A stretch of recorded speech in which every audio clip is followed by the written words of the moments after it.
Hi, it's Crystal Ann. Today I'm going to show you how easy it is to DIY your own face mask. You can get these face masks in adult and small. They both come with 2 filters each, as well as little pieces that go on the ear to make it sizable. Today I'm using exclusive Sparkleberry Ink transfer sheets from 23ish. This is Christmas Cheetah. I'm going to place a few pieces of copy paper on my mat to protect it.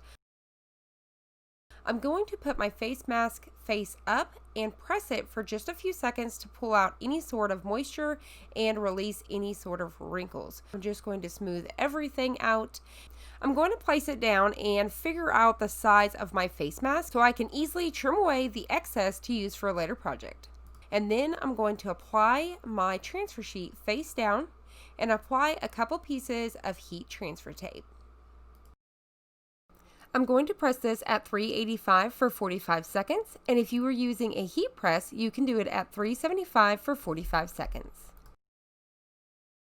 You're simply going to take your paper and quickly peel it right off. And that's it. How super cute is this? Definitely check out all the other exclusive Sparkleberry Ink transfer sheets over on 23ish.